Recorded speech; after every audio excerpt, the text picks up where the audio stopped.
Noong unang linggo ng Oktubre 2023, mabilis na nagsitakbuhan papasok ng border sa pagitan ng Israel at Gaza ang daan-daang membro ng Hamas, bit-bit na mga dekalibreng baril at rocket launchers matapos nilang pasabugin ang border wall upang sugurin ang mga komunidad o kibbutz upang maghasik ng lagim. Ngunit sa gitna ng kanilang takbuhan papasok, nagulat sila nang makita ang dalawang tangke ng Israeli Defense Forces na mabilis ang pagdating papunta sa kanilang kinaroroonan. At mas nanlaki ang kanilang mga mata nang makita ang dalawang babaeng sundalo na biglang umusbong sa taas ng tangke. At bago pa man sila makapag-react, mabilis na nagpaulan ng bala ang mga ito gamit ang 50 caliber machine gun, sabay ang pagpasabog sa malalaking kanyon na siyang main weapon ng dalawang Merkava tanks na kanilang dala. Ito ang true story kung paano pinulbos ng isang all-female tank unit ng IDF ang mga Hamas terrorist na pinag-uusapan ngayon sa buong mundo dahil sa tapang na mga ito na ipaglaban ng kanilang bayan sa kabila ng kanilang pagiging mga babae. Mr. Goodbye! Umaga ng October 7, ginising ng kanyang anak ang nanay na si Orben Yehuda sa kanilang bahay sa loob ng Israel dahil excited na ang bata sa huling araw ng Jewish holiday. Sa araw na ito kasi nakatakdang dumating ang kanilang mga kamag-anak upang sabay-sabay nilang ipagdiwang ang masayasan ng araw na ito. Ngunit hindi pa man nakakabangon ang ina. Agad niyang narinig na nagring ang kanyang telepono na nakalapag lamang sa mesa na katabi ng kama. Yan ay dahil si Orben Yehuda ay hindi lamang isang ordinaryong ina, siya rin ay isang babaeng koronel sa Israeli Defense Forces na Karakal Battalion at pinuno ng isang tank unit na pawang mga babae lamang ang membro at ang lalaki sa kabilang linya ay ang kanyang battalion commander na nagsasabing kailangan na niyang pumunta sa kampo sa lalong madaling panahon dahil may malaking pagsugod na isinagawa ang Hamas at ang unit nila ang pinakamalapit na puwersa sa lugar na pinangyayarihan ng pag-atake. Ang Karakal Battalion ay isang unit ng Israeli Defense Forces na halos 80% ng sundalo ay babae. Kahit nakasalukuyang nakalive, walang pag-aalinlangang nagbihis si Colonel Yehuda at matapos maihanda ang gear, nagpaalam siya sa kanyang anak at mga magulang at dali-daling sumugod sa kampo. Habang nasa kalsada, tinawagan niya muna ang kanyang asawa na isa ring opisyal ng IDF na naka-assign sa border ng Israel at Lebanon at sinabi ang balita. Nagulat ang asawa niya dahil hindi nila alam sa mga oras na ito ang nangyayari.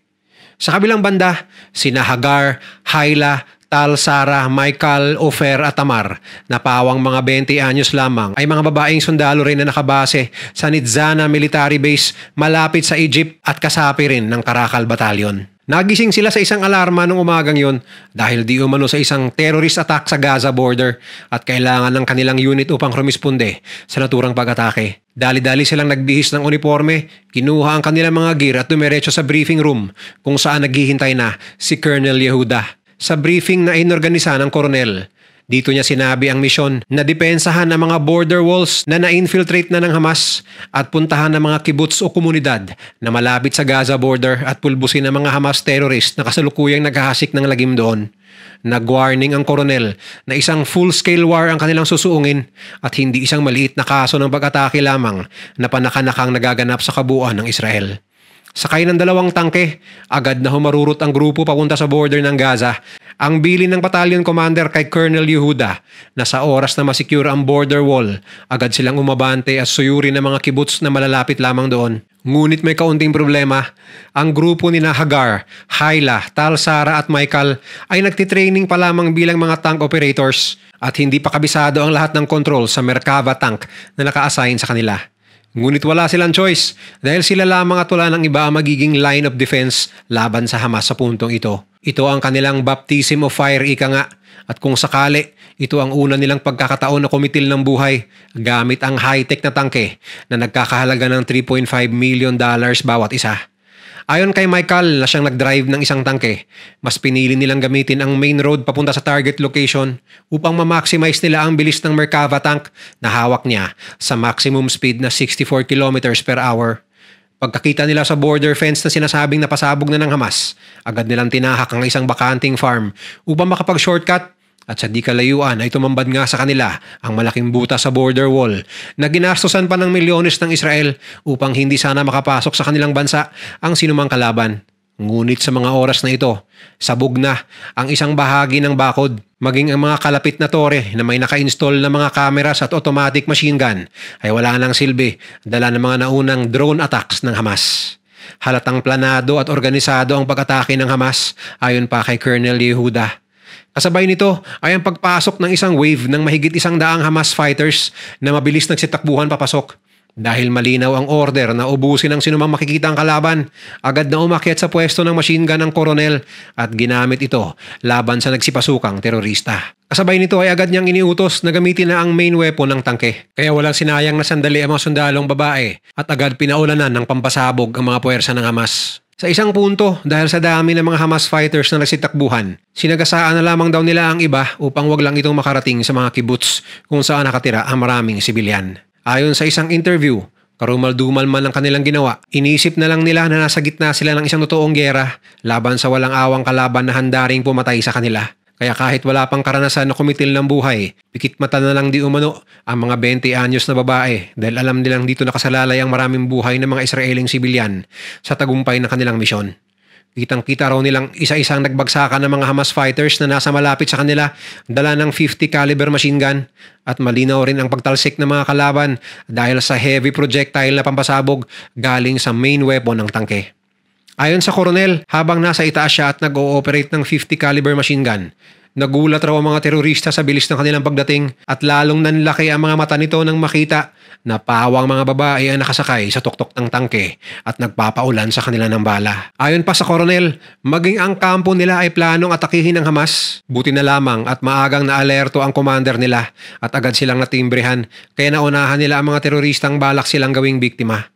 Alam ng Hamas na halos lahat ng sundalo sa kampo nung araw na yon ay pinapunta sa West Bank upang mag-reinforce sa gulong nagaganap sa pagitan ng mga Israeli settlers at mga Palestinian civilians. Base ito sa dokumentong kanilang napulot sa isa sa mga napatay na Hamas terrorists.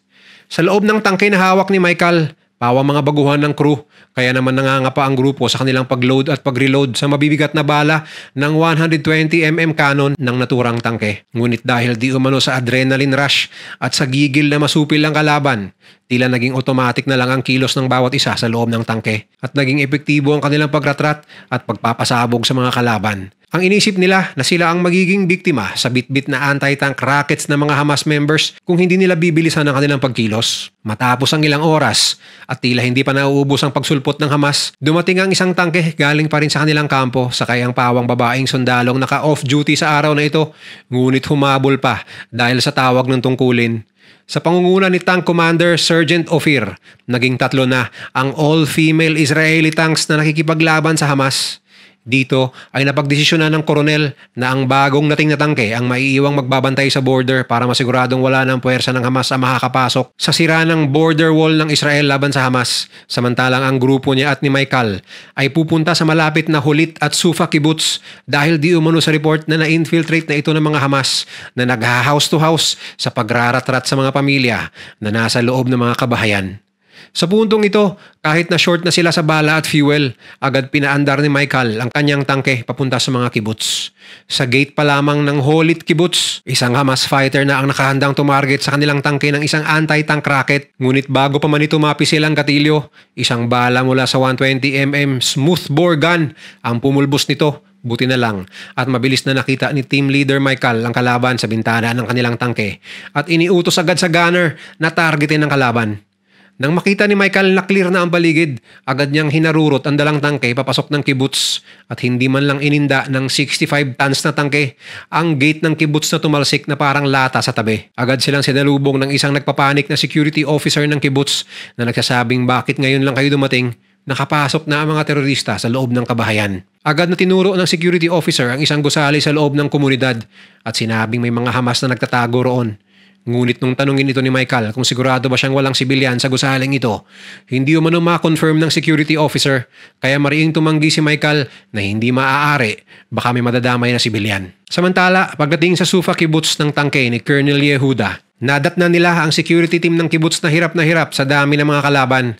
Kaya pumwesto na agad siya sa itaas ng tangke at sa direksyon ng mga security personnel. Walang habas niyang niratrat ang mga tumatakbong Hamas fighters galing sa kabahayan. May punto pang sinagasaan na lang nila ang dalawang naabutan na Hamas na nagtangkang tumakbo palabas ng bakod ng kibbutz. Matapos ang halos isang oras, tsaka dumating ang karagdagang puwersa ng IDF na bumaba galing sa isang helicopter sa karatig bakanding lupa sa likuran ng kibbutz. Nang makita naman ng grupo ni Michael ang paparating na convoy ng IDF reinforcement, tsaka na lamang daw sila nakahinga ng maluwag at dito pa lang nila naramdaman ang gutom, uhaw at pagod sa ilang oras ng pakikipagbakbakan sa Hamas. Ngunit hindi pa tapos ang laban dahil sa dami ng Hamas fighters na nasa loob at nakapwesto na sa lugar, nagsilbi bilang cover sa mga IDF forces na naglalakad ang tangke ng mga babae na nauuna sa pagsuyod sa kapaligiran ng buong kibbutz. Ngunit laking sorpresa ng grupo dahil nagsitakbuhan palabas ng kibbutz ang mga ibang miyembro ng Hamas nang makita ang tangke. Marami sa kanila ay mas ginusto pang tumakas kaysa lumaban. Umabot pa rin ng 6 na oras bago nila tuluyang maklear sa lahat ng Hamas terrorists ang loob ng dalawang kibbutz. Mag-uumaga na nang masecure nila ang paligid. Ngunit sa kabila ng kanilang effort, marami pa rin sa mga residente ang walang awang napatay at nadukot ng Hamas. At ang kanilang naging karanasan at tagumpay na supili ng Hamas ay agad kumalat sa buong pamunuan ng IDF, maging kay Prime Minister Benjamin Netanyahu na nagsasabing ito raw ay history in the making dahil ito ang kauna-unahang pangyayari sa kahit anumang puwersa ng military sa kasaysayan ng giyera sa mundo na ang isang tank unit na pawang mga babae lamang ay walang takot na sumupil sa kalaban. Sa kabuuan, tumagal ng 17 oras ang pakikipagbakbakan nila sa Hamas. At kung hindi dahil sa kanila, mas maraming miyembro nito ang makakarating sa dalawang komunidad at mas maraming sibilyan ang napatay.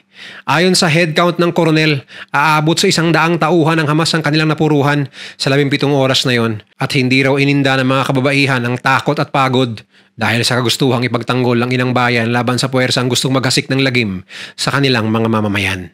Ayon pa sa mga kababaihan sa isa sa kanilang mga interviews, hindi na nila inisip na sila ay tawaging bayani. Ginawa lang daw nila ang kanilang tungkulin bilang sundalo na protektahan ng bayan at mga kapwa Israelis. Ngunit hindi maitatanggi ng grupo na sila lang ang katangi-tanging all-female tank crew sa buong mundo at dahil dito sila ay pinag-uusapan hindi lang sa Israel kundi pati na rin sa iba't ibang bansa.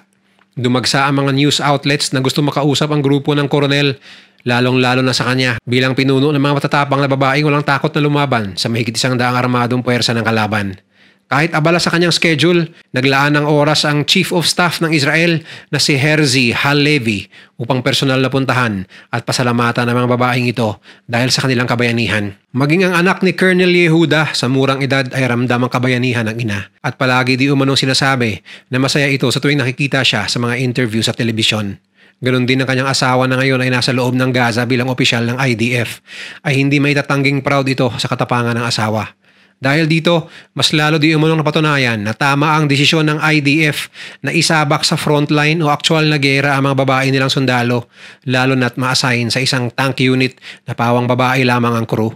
Dati, ang mga babaeng sundalo ng IDF ay limited lamang sa mga functions bilang security officers, weapons transport at aircraft maintenance officers. Ngunit pagsapit ng 2022, isang resolusyon ang naipasa sa pagpapahintulot na sumabak sa aktual na gera ang mga babae. Ito raw ay malaking tagumpay hindi lang sa mga babae ng Israel, kundi sa lahat ng kababaihan sa mundo. Patunay lamang daw ito ayon kay Colonel Yehuda na hindi maitatangging kayang gawin ng mga babae kung ano ang kaya ng mga lalaki sa larangan ng digmaan. Sa ngayon, kasalukuyan nakaistasyon ang Karakal Battalion sa Nitzana Military Base na malapit sa Egypt at handa silang lumaban anumang oras na may maghahasik muli ng lagim sa loob ng kanilang bansa. Ayon sa IDF, mula nung nag-umpisa ang giyera laban sa Hamas, tumaas ang bilang ng mga babaeng Israelis na nagpahayag na gustong magsundalo at magsilbi sa bayan. Maging ang mga babaeng nasa mga administrative position ng IDF ay nagsabing gusto na nilang magpalipat sa frontline at aktwal na bakbakan. Malinaw lamang ito na lalong nag-alab ang damdamin ng mga mamamayan ng Israel na ipagtanggol ang bayan matapos ang nangyaring pag-atake ng Hamas. Kung nag-enjoy ka sa video na ito, i-share mo naman sa iba at mag-subscribe ka na rin. Huwag kalimutang panoorin yung mga videos na nasa kanan para lalo pang maubos ang oras mo.